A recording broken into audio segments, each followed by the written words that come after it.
દોસ્તો, આપણી આસપાસ ઘણા એવા લોકો છે જે પોતે ખોટા વ્યસનો કરે છે, ખોટી લત હોય છે અને ખોટી જગ્યાએ ખોટી રીતે ફસાય છે અને ખૂબ એમ કહેવાય કે નાની ઉંમરમાં બહુ મોટા વ્યસનો કરી બેસે છે. તો આજે હું તમને પૂછું કે વ્યસન શેનું હોવું જોઈએ? પાન, બીડી, ગુટકા, મસાલા કે મદિરાપાન, આનું વ્યસન હોવું જોઈએ? વ્યસન શેનું હોવું જોઈએ? વ્યસન હોવું જોઈએ સારા પુસ્તકો વાંચવાનું, વ્યાયામ કરવાનું, નિત્ય મંદિર જવાનું, સારા એવા મહાપુરુષોને એમ કહેવાય કે આપણે આપણી જીવનશૈલીમાં ઉતારીને એમને જે જીવન જીવ્યા છે એમને અનુસરવાનું. સાચા અર્થમાં વ્યસન પુસ્તકોનું કે અથવા બીજી કોઈ તમને જેનો શોખ છે, જે શોખીન પ્રવૃત્તિ છે, એનું હોવું જોઈએ. કારણ કે સારા પુસ્તકો જો વાંચશો તો સારા સંસ્કારો આવશે, સારા સંસ્કારો જો આવશે તો જીવન જીવવાની, જીવન ઘડતરની એક કેડી મળશે. આપણે પણ શીખી શકીશું અને અન્ય લોકોને પણ શીખવાડી શકીશું. માટે એક સારું પુસ્તક 100 મિત્રોની ગરજ સારે છે.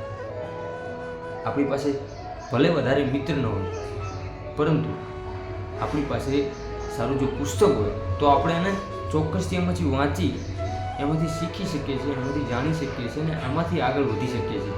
પણ ક્યારે? જ્યારે આપણી પાસે પુસ્તક હોય તો. માટે વ્યસન સારા પુસ્તકો વાંચવાનું રાખો, નિત્ય મંદિર જવાનું રાખો, મોટિવેશનલ સ્પીકરને સાંભળવાનું રાખો, સંઘર્ષ કરવાનું રાખો અને એમ કરીને ધીમે ધીમે મહેનત કરીને આગળ વધવાનું વ્યસન રાખો. ખોટું પાન, માવા, બીડી, ગુટકા, મસાલા આવું ખાઈને તમારી જિંદગી બરબાદ શા માટે કરો? જિંદગી એ અમૂલ્ય ભેટ છે. આપણે કદાચ 2, 5, 10 લાખનું બાઇક હોય આપણી પાસે કે કાર હોય તો એ પેટ્રોલથી ચાલતું હોય તો આપણે એમાં પેટ્રોલ નાખીએ છીએ, આપણે એમાં ક્યાંય પાણી નથી નાખતા. શા માટે? કે જો પાણી નાખીશું તો એ ખરાબ થઈ જશે. તો ભગવાને આ મોંઘા મૂલ્યનો દેહ આપ્યો છે, અમૂલ્ય દેહ આપ્યો છે, તો શા માટે આપણે વ્યસન કરી એને ખરાબ કરીએ?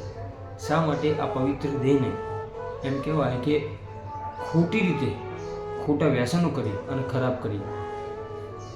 માટે દરેક મિત્રો જે મારો વિડીયો સાંભળી રહ્યા છે એમને મારી કરબદ્ધ પ્રાર્થના છે કે ખોટા વ્યસનથી દૂર રહો, સારા પુસ્તકો વાંચો, સારી વાતો જાણો, ધાર્મિક પુસ્તકો, આધ્યાત્મિક પુસ્તકો એનું પઠન કરો.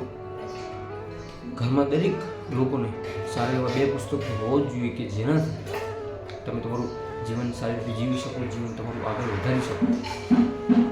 માટે જો આ વિડીયોનો સંદેશ તમને સારો લાગ્યો તો વિડીયો લાઈક કરજો, ચેનલ પર નવા હોય ચેનલને સબસ્ક્રાઈબ કરી અને સરસ મજાની કોમેન્ટ કરજો. મળીશું નવા વિડીયો સાથે. ત્યાં સુધી દરેક દોસ્તો, દરેક મિત્રને જય માતા.